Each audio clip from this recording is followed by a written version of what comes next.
Hey everybody, it is Courtney and Zydo. Thank you guys so much for those of you who submitted questions to my survey. Over the last month when it was opened, we received 21 questions, so it was definitely really successful. And I actually decided to just go ahead and leave the survey open for any time that you might have a question that you feel a little awkward asking, or you might not want me to know that it's you who's asking the question. I think that this definitely gives the opportunity to get all of your questions asked and hopefully get all of them answered. So I, over the weekend, was starting to write my blog post to answer your questions and quickly discovered that 21 questions will take about 1.5 trillion words to answer. So then I thought, hey, I'll just, tape a video and I can just talk through it and it'll make so much more sense. But fun fact, 1 trillion written words is equal to like 50 minutes of tape. So nobody has time to sit and watch that. I don't even want to sit and watch that. So what I'm actually going to do is I've tried to break up some of your questions. A lot of them were actually really, really similar, which is super cool. But I've tried to break them up, and I'm going to do about 2 or 3 different videos to try to get all of your questions answered. So I am super excited. This first one is actually going to be a lot more like just kind of like a recap of our partnership for those of you who either have not been part of our blog for the 4.5 years that I've had it, or for those of you that just kind of want to get a little bit more understanding of what this is. It was a long day. So this first video is going to be more so just kind of like a general service dog / Zydo Courtney recap.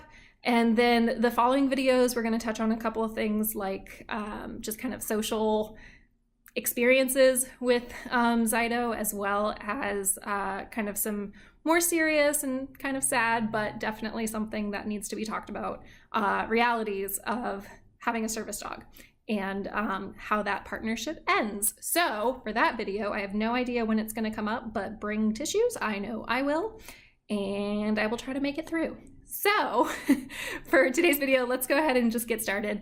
The first question, I have my handy dandy paper.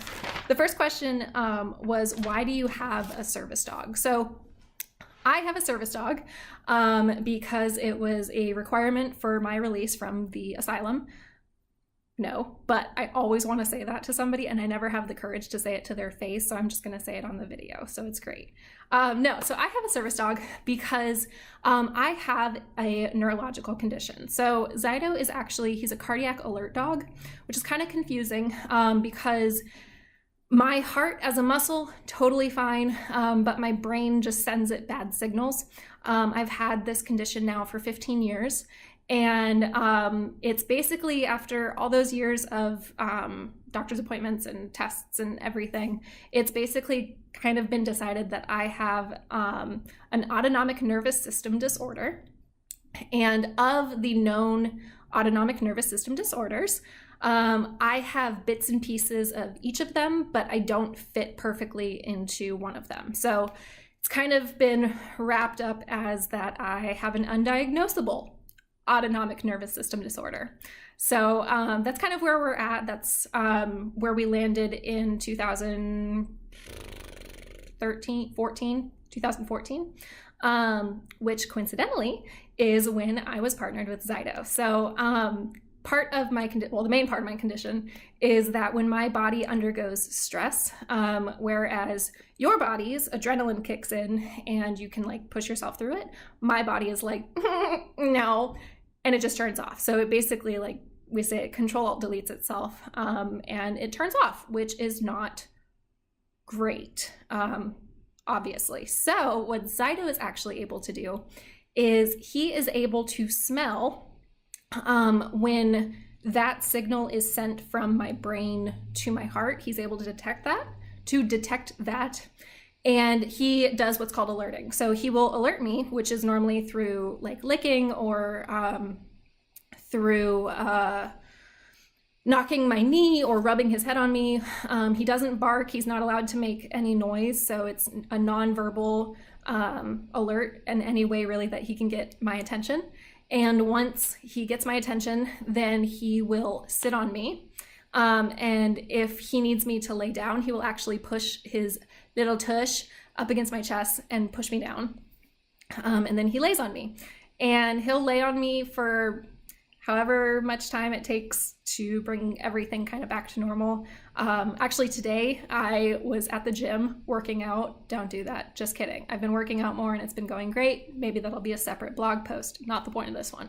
So I was at the gym and he started alerting me and he laid on me actually for like 20 minutes, which is kind of, it's short compared to what I've had, but recently that's definitely one of the longer ones. So he laid on me for 20 minutes and after that he got up and we went on our way. So basically his job is to just let me know when that signal is sent so that I can either sit down or lay down, which, one is meant to be able to get me into a safe spot. So like if I'm driving or something, which it's never happened while I'm driving, thankfully. But if I'm driving, I'm able to, I have enough time to pull over.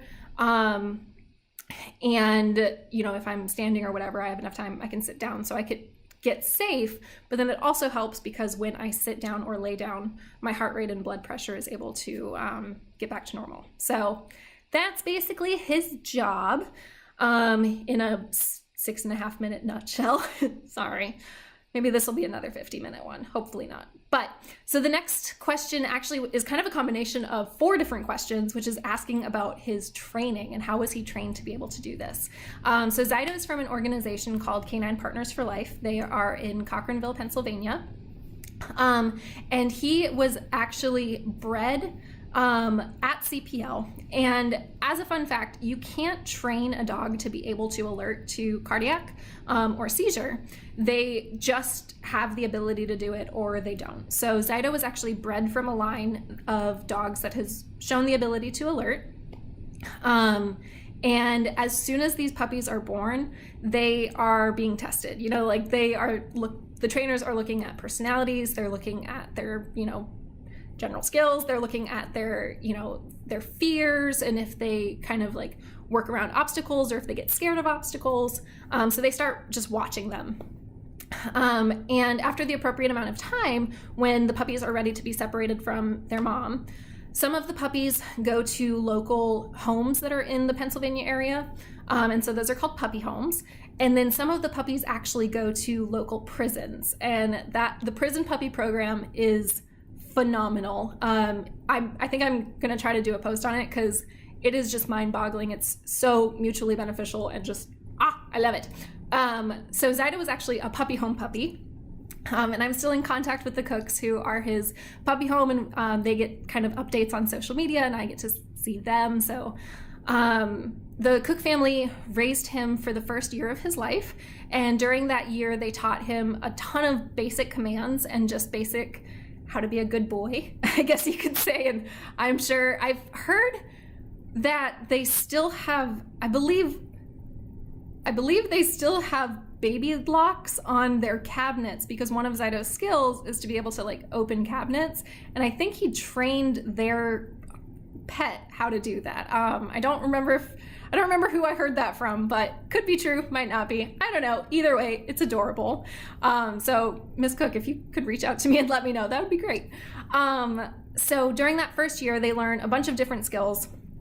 And then at the end of that year, and during that year, the puppy home parents, the humans, take the puppies to CPL every few weeks for these classes as well. So they are constantly being trained. They're learning social skills and all that fun stuff.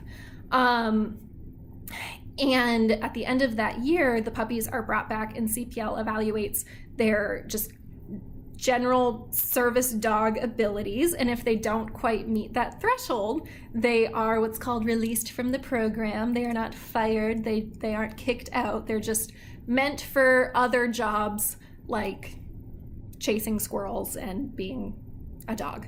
So then those puppies are put up for adoption. But those that stay in the program, they go through another year of intense kind of collegiate training, and that they are looking for if the dog knows how to alert. They kind of refine those skills, and then they also definitely obviously refine their social skills and their obedience skills. So after that second year of training, then those of us who are on the wait list, then the trainers will evaluate the puppies that they have ready, and then they evaluate the people that are on the wait list, and they make matches. So the way that I got on the wait list was I put in an application, and then I was called in for an in-person interview, and then I was put on the wait list. So it's kind of like online dating, I like to say, like a mix of blind date, online date, because during the interview process, the trainers will ask, you know, what's our lifestyle like, and what's kind of like our, if we were to, you know, pick our perfect dog, what would they be like? And the trainers match from that. And it's amazing how accurate they are. Zydo he is not perfect. We are not allowed to say that our dogs are perfect, so he's not perfect, but I'm sorry. No, you're perfect. I didn't mean it. I love you. Thank you. Okay, that was gross. So he's not perfect, but he is everything that I said that I wanted in a dog. And we just fit so well together. So then once we are partnered with a dog, then a couple months later, after the trainers are then taking a few months to kind of train them specifically for us, then we as the partners, we go up for a 3-week intensive training at CPL. So you guys probably remember from the very beginning of my blog that's what we were doing. So during those 3 weeks, they basically train us how to have service dogs. And after those 3 weeks, we get certified, we have graduation and everything, and we come home and start life. But CPL is awesome. They are with us, every single step of the way. I actually have his 6-month report. Every 6 months, we have to file these reports with CPL just to kind of update them on our dogs and on our partnership, if we have any concerns or questions or anything. But I'm able to contact them anytime, and you know, they help us through everything. They call, sorry, my phone is going off.